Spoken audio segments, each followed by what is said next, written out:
Olá, tudo bem? Espero que sim.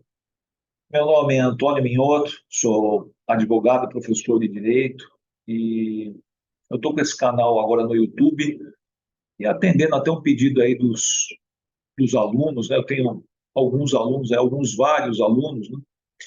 E eles me pediram, falaram, puxa, você tem um canal lá no YouTube, por que não coloca lá os temas que são tratados com a gente em aula, tal, deixa disponível permanentemente lá no YouTube. Achei a ideia interessante, achei a ideia boa. Então, alguns temas que são abordados nessas aulas, eu vou procurar abordar aqui também, mas vídeos um pouco mais curtos, tá? Porque numa aula, por exemplo, eu vou dar uma aula presencial, tenho quase 2 horas e meia para expor, quer dizer, é bastante coisa. Ficaria um vídeo maçante aqui, né? Vou procurar fazer vídeos menores, eu vou dividir um pouco mais, né? O que eu daria numa aula, então divide aí 3, 4 vídeos, entendeu? Menores, para ficar uma coisa mais atraente. É uma tentativa não, é um ensaio, né? Não é uma tentativa, é um ensaio. Vamos ver como é que fica. Eu aguardo aí a manifestação de vocês, os comentários, para ver se está indo bem, se está ficando bom. E a gente, se estiver ficando bom, vai colocando mais, tá bom? É isso, e aberto para a comunidade, não é só para quem é meu aluno, qualquer um que acessar o canal está dentro, tá bom? É isso. Então eu vou compartilhar aqui, vamos ver, tomara que eu consiga compartilhar tudo direitinho e a gente vai seguindo adiante.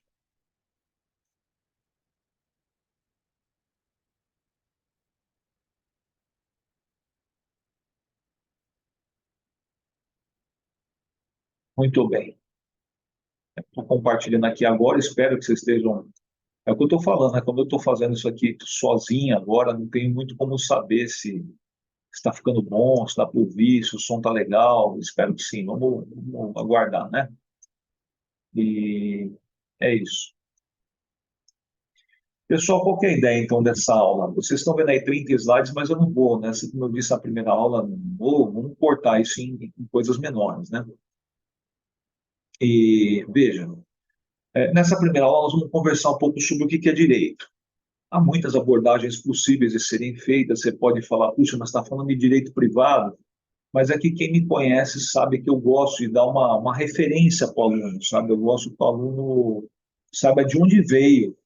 Então, não é difícil você falar de direito privado, simplesmente começar, vamos falar aqui da lei de introdução às normas do direito brasileiro, né? A antiga LIC, aqui do Brasil e tal, e tocar daí. Fica faltando, o aluno não sabe de onde apareceu aquilo. Então, falar um pouco sobre o que é direito, eu acho que é legal, eu acho que é bom.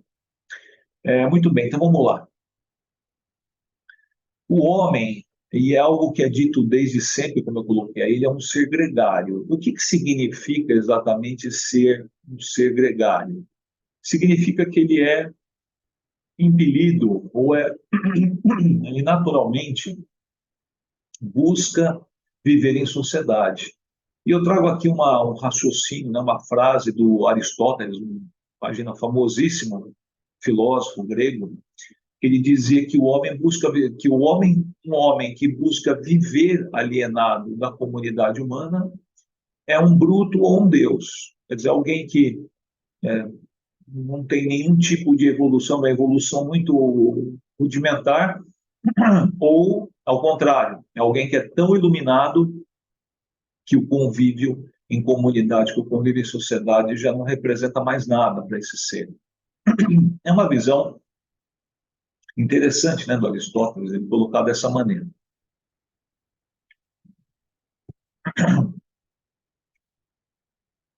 Santo Tomás de Aquino, que é um outro pensador extremamente vigoroso, recomendo muito leitura de qualquer coisa de Santo Tomás de Aquino. Precisa tomar até um pouco de cuidado os mais jovens, porque o Santo Tomás de Aquino ele é, como se fala na gíria, chapa quente, né? Às vezes você pode encontrar dificuldade porque ele realmente tem um texto bem profundo, complexo.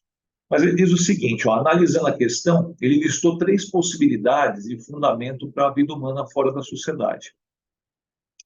Então, primeiro, seria um desastre ou tragédia, então o homem isolado por naufrágio, por exemplo, estaria nessa hipótese. Nós temos, por exemplo, teve até um filme, né, se eu não me engano, com o Tom Hanks, o Náufrago, que tem aquela coisa do Wilson, né, a bola de basquete, que se tornou, vamos dizer, quase que amiga dele.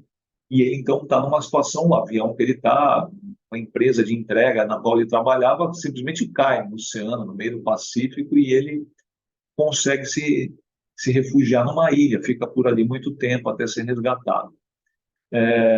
Ele sai de lá de barco, daí é resgatado. Mas, enfim, então ele está isolado por uma contingência, não foi exatamente por uma decisão, vamos dizer assim, um exercício de livre-arbítrio realmente claro, expresso, assumido por parte dele. Ele está ali por uma contingência. Vamos em frente. Problemas mentais. Talvez poderia fazer um paralelo aí com aquela figura do Bruto, né, que fala o Aristóteles, que ele fala um Deus ou um Bruto, então aqui seria um Bruto, né? Um homem afetado mentalmente pode buscar isolamento por conta dessa peculiaridade. Então, ele, por problemas, por distúrbios, ele acaba se isolando. E o terceiro também seria muito similar ao do Aristóteles, alta espiritualidade. Não? Aristóteles fala um Deus. Então, aqui seria a condição de homens iluminados, para os quais a vida em sociedade é inútil ou mesmo um fardo. Então, fica claro que, se você não tiver problemas, por essa colocação do Santo Tomás de Aquino, se você não tiver problemas mentais e não tiver uma contingência extraordinária, como no caso um acidente que a gente comentou, a tendência do homem é você viver em sociedade, né? Viver de maneira comunitária. De um modo geral, portanto, né, em cima dessa conclusão, é na sociedade, não fora dela, que o homem encontra as condições de desenvolvimento de seus potenciais, assim como o desenvolvimento do meio que o cerca da própria sociedade. Então, o homem vai buscar mesmo essa vida social, essa vida em sociedade, como eu acabei de ponderar com vocês, tá certo? Desse modo, buscando concretizar seus projetos de vida e mesmo sonhos, o homem, individual e coletivamente, submete-se às leis da natureza e, ao mesmo tempo, cria seu próprio mundo, que podemos chamar de mundo cultural. Então, veja, o direito, ele se insere bem nessa ideia, né? Ele se insere bem nessa questão da construção de um mundo. Eu sempre costumo lembrar, você vai falar, puxa, é o óbvio, mas é importante, você está estudando, isso aqui é o início do estudo do direito, né? Essa questão do homem viver em sociedade, então, assim, o direito está na sociedade.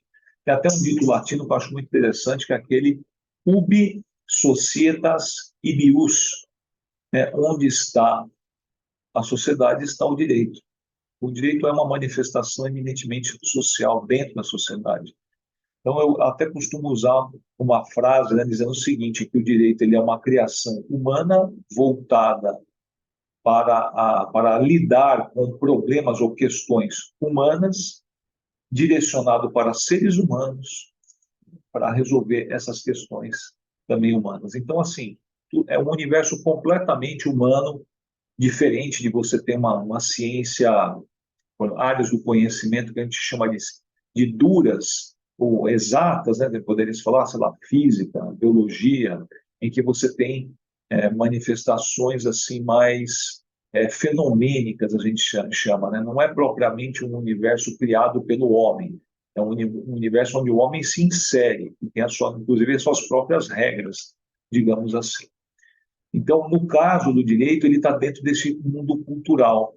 Então, o homem vai construir, aqui estou falando de uma maneira geral, não se aplica só para o direito, portanto, você fala, cria seu próprio mundo, que podemos chamar de mundo cultural. Claro que não é só para o direito, mas o direito está inserido nessa realidade. Então, nós vemos assim um processo bifurcado, com o homem dedicando-se a construir o seu mundo e, ao mesmo tempo, adaptando-se aos desafios que lhe são colocados pelo mundo da natureza e também pelos desafios da própria empreitada, na construção do seu próprio mundo.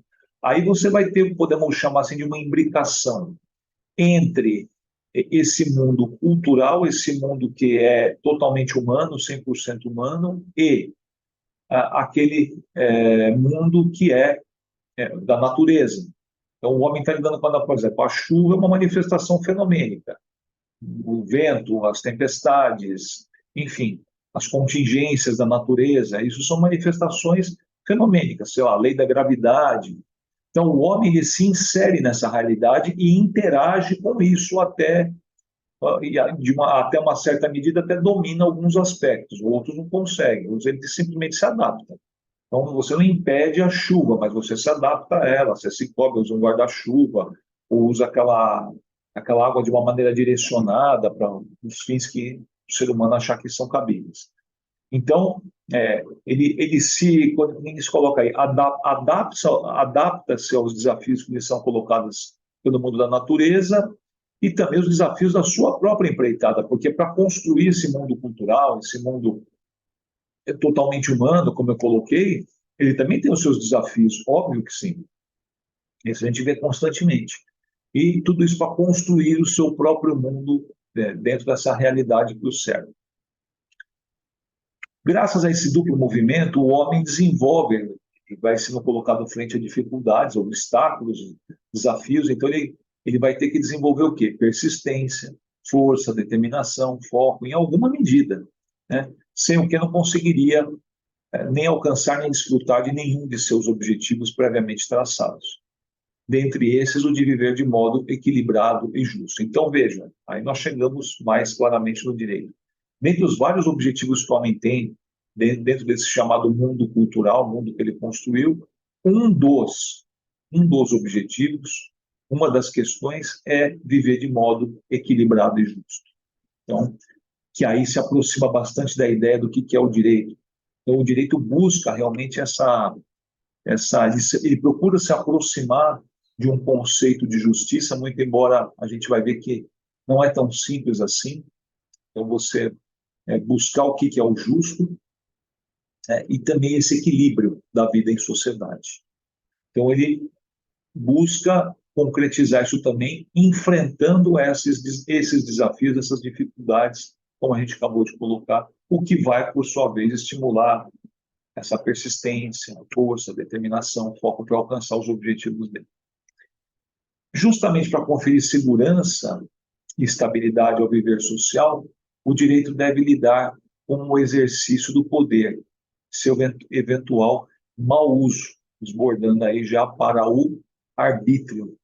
As regras jurídicas, em sua gênese, ou seja, em sua origem, conformam a conduta humana e evitam, ou procuram evitar, o abuso, o excesso, o arbítrio.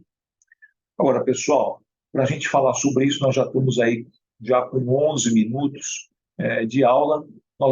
Eu vou interromper aqui o compartilhamento e eu vou encerrar essa aula aqui, essa primeira, e a gente, então, dá sequência, quando for ter a segunda aula, a gente dá uma sequência nessa aula aqui, tá? Sobre esse assunto, e vamos falar sobre essa questão do abuso, do arbítrio e tudo mais.